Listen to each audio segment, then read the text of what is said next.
जी हाँ दोस्तों, आजकल पत्नियों को अपनी पवित्रता साबित करने के लिए उनको देना पड़ता है अग्नि परीक्षा।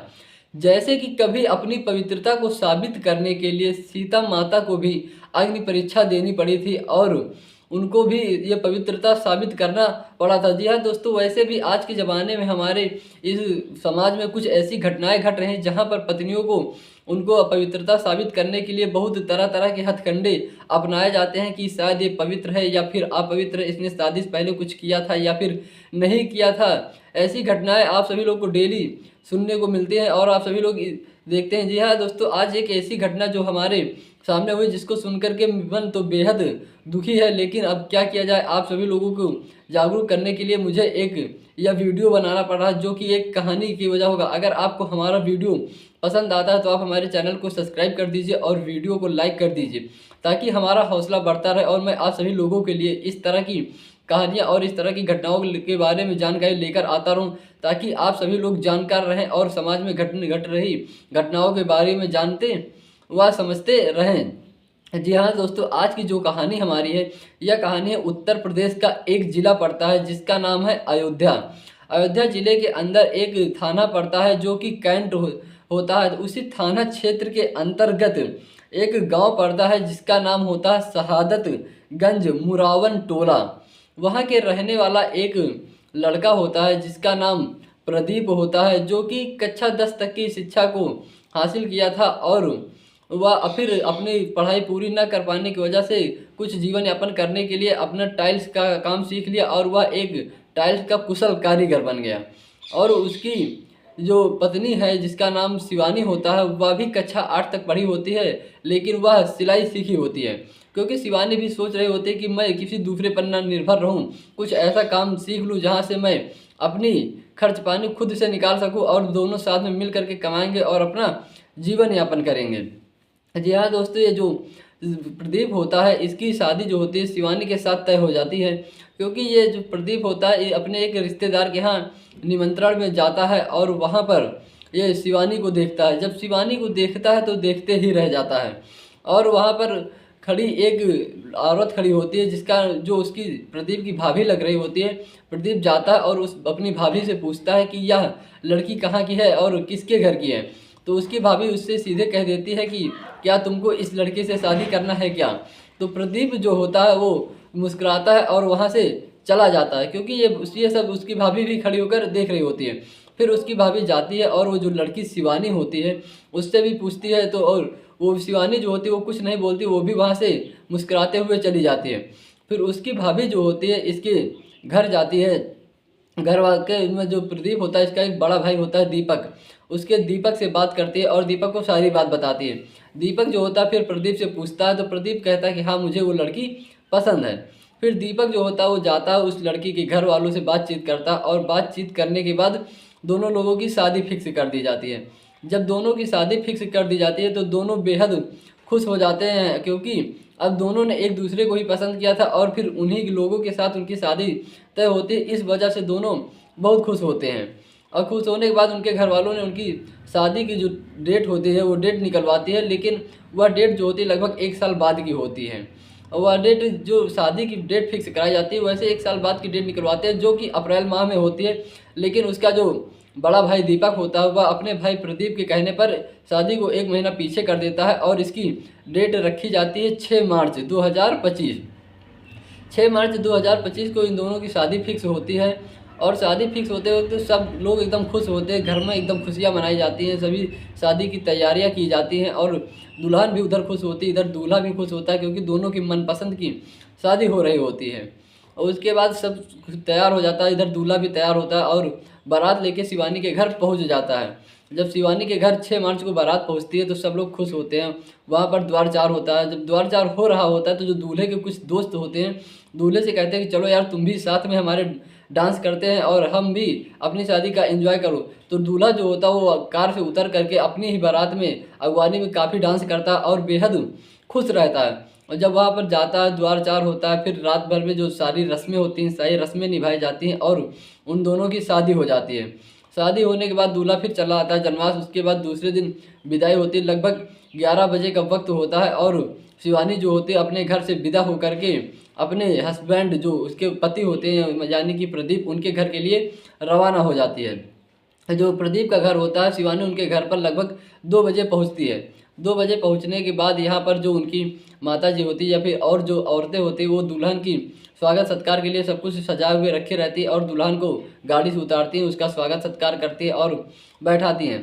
इतने इस वक्त सब लोग एकदम खुश होते हैं, एकदम खुशी का माहौल रहता है और बहुत सारे लोग आते हैं, दुल्हन को देखते हैं, कहते हैं कि दुल्हनिया तो अच्छी है, दुल्हनिया तो काफ़ी अच्छी है, खूबसूरत है, बढ़िया है, जोड़ी भी अच्छी है। ऐसे करके सभी बातें चल रही होती है और सब लोग खुश होते हैं। लगभग इसी तरह शाम के लगभग सारी काफ़ी वक्त भी ज़्यादा शाम हो जाती है, लगभग 8-9 बज जाते हैं और फिर जो रात में कुछ रस्में होती हैं उनको निभाई जाती है। लगभग फिर सब लोग दुल्हनिया से बातचीत किया करते हैं तो लगभग 12 बज जाता है। जब 12 बज जाता है तो जो प्रदीप होता है उसकी एक भाभी होती है, वो उससे कहती है कि ठीक है अब तुम दुल्हन के कमरे में जा सकते हो और जाओ तुम दोनों लोग आपस में बातचीत करो, क्योंकि अब दूसरा दिन होता है और सुहाग रात वाली रात होती है। तो प्रदीप जो होता है अपनी पत्नी यानी शिवानी के पास रात में 12 बजे उसके कमरे में प्रवेश करता है। जब उसके कमरे में प्रवेश करता है तो दोनों आपस में बैठते हैं, वहाँ पर बातचीत होती है। उसके बाद प्रदीप अपनी जेब से एक मोबाइल निकालता है और शिवानी को एक मैसेज दिखाता है। उस मैसेज में कुछ ऐसा लिखा रहता है जो कि वो शिवानी से जवाब मांगता है। शिवानी से पूछता है कि यह लड़का कौन है जो आप हमारे फ़ोन पर इस तरह का मैसेज कर रहा है, तुम पहले किस लड़के से बात कर रही थी, यानी किससे के साथ तुम्हारे रिलेशन से थे और तुम किस किस से बात की हो और किसके साथ क्या क्या की हो, तुम सब कुछ मुझे बता दो। तो शिवानी जो होती है शायद वो जो कुछ उसको बताती हो तो मानता है या नहीं मानता है, लेकिन उसके बाद जब सुबह होती है तो सुबह होने के बाद देखा जाता है कि उस कमरे में जो होते हैं कि जो प्रदीप होता है उसका जो फंदा होता है यानी पंखा होता है उससे लटकता हुआ मिलता है और जो शिवानी होती है वो बेड पर मरी हुई अवस्था में मिलती है। जब सुबह हो जाती है, सुबह होने के बाद जब उसके घर वाले जो होते हैं जाते हैं, लगभग 7 बज जाते हैं तो दरवाज़ा खटखटाते हैं। दरवाज़ा खटखटाने के बाद जब अंदर से कोई आवाज़ नहीं आती है तो प्रदीप का भाई जो होता है वो कहता है कि प्रदीप उठ जाओ, मैं मंडी जा रहा हूँ, अभी आज जो आइट होम का प्रोग्राम है वो भी होना है, तो तुम भी मंडी चले आना थोड़ी देर बाद। लेकिन प्रदीप उठता नहीं है और उसका भाई दीपक मंडी चला जाता है। जब काफ़ी वक्त बीत जाता है तो जो उसकी भाभी होती कहती कह रही इतने दिन बाद मिले, रात भर में कुछ ना कुछ किया होगा इसलिए अभी सो रहे हैं, सोने दो। लेकिन जब 1 घंटा और बीत जाता है, लगभग 8 बज जाते हैं तो देखते हैं कि फिर भी कोई नहीं उठ रहा होता है। तो उसकी भाभी जो होती है वो काफ़ी आवाज़ लगाती है लेकिन कोई अंदर से कुछ उसको प्रतिक्रिया नहीं आ रही होती है। फिर उसकी एक जो बहन होती है वो जाती है, खिड़की को जो पल्ला होता है उस पर हल्का से धक्का मारती है और जब धक्का मारती है खिड़की खुलती है तो देखती है कि उसके भाई का जो शव होता है वो फंदे से लटक रहा होता है और उसकी जो भाभी होती है वो बेड पर पड़ी हुई होती है। फिर वह वहीं पर रोने लगती है और चिल्लाने लगती है। फिर सब लोग वहाँ पर दरवाज़ा तोड़ते हैं। दरवाज़ा तोड़ने के बाद जब अंदर जाते हैं, अंदर जाने के बाद देखते हैं ऐसा नज़ारा कि वहाँ सबका होश उड़ जाता है। सब लोग कहते हैं कि इन लोग को रात में रात तक सब खुश थे, उसके बाद रात में ऐसा क्या हो गया कि इन दोनों लोगों ने आत्महत्या कर ली या फिर इन्हें किसने मार दिया। और प्रदीप के जो घर वाले होते हैं वो शिवानी के घर वालों को सूचना देते हैं और पुलिस को भी सूचना देते हैं। जब पुलिस वहाँ पर आती है, मौके पर जांच पड़ताल करती है, दोनों के शव को कब्जे में ले लेती है।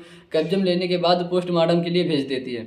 जब दोनों के शव पोस्टमार्टम के लिए भेजती है तो वहाँ पर पोस्टमार्टम रिपोर्ट में पता चलता है कि जो शिवानी होती है उसके शरीर पर काफ़ी नाखून के निशान पाए जाते हैं और शिवानी की मौत जो लगभग होती है सुबह के 3 बजे के करीब की आसपास की उसकी मौत की पुष्टि होती है।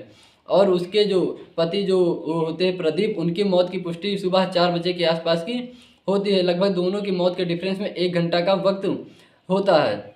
और उसके बाद जो पुलिस होती है वो कहती है कि उसके मोबाइल खंगालती है। मोबाइल खंगालने के बाद उसके जो मोबाइल को ट्रेस करती है, ट्रेस करने के बाद CDR निकलवाती है तो उसमें पता चलता है कि जो प्रदीप होता है वो अपने घर के ही एक फ़ोन से, जो उसके घर का दूसरा फ़ोन होता है उस फ़ोन से अपने खुद के फ़ोन पर वो मैसेज किया होता है और शिवानी से उसके बारे में पूछ रहा होता है।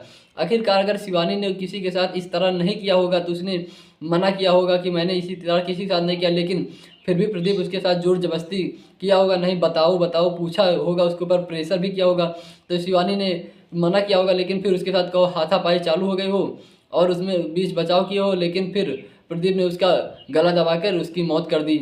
मौत हो गई और जब उसकी मौत हो गई तो प्रदीप भी सोचने लगा होगा कि अगर मैं भाग के जाऊंगा तो फिर भी मुझे पुलिस पकड़ लेगी और मैं बच नहीं पाऊंगा। तो शायद इस वजह से प्रदीप ने भी अपनी आत्महत्या कर ली। तो दोस्तों इस तरह से इन दोनों लोगों ने अपनी जीवन लीला को समाप्त कर ली। फिर शिवानी के घर वाले आते हैं, प्रदीप के घर वाले जो होते हैं वहाँ पर इकट्ठा होते हैं और दोनों की जो शव होते हैं उनको एक चिता बनाई जाती है। एक ही चिता पर दोनों के शव रखकर जला दिए जाते हैं। जला देने के बाद सब लोग चले आते हैं। तो दोस्तों ये जो आज की घटना थी ये काफ़ी हृदय विदारक घटना थी और हृदय में काफ़ी दुख उत्पन्न करती है। मेरे आप सभी लोगों से मेरा सिर्फ एक ही प्रश्न है या फिर एक ही निवेदन है या फिर एक क्वेश्चन है, आप जो समझ ले वही है।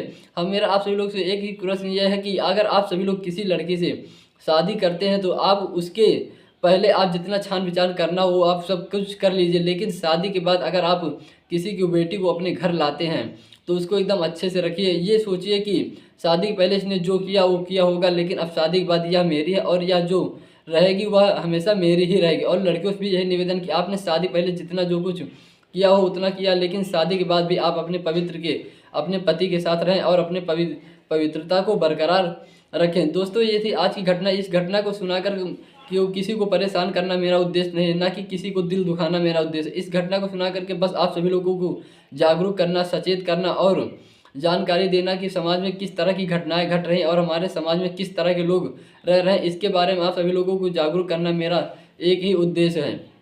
अगर ये वीडियो आप सभी लोगों को अच्छा लगा तो वीडियो को लाइक कर दीजिए और चैनल को सब्सक्राइब कर दीजिए। मिलते हैं आप सभी लोगों को किसी अन्य वीडियो में, तब तक के लिए जय हिंद, वंदे मातरम। अपना और अपनों का ख्याल रखें।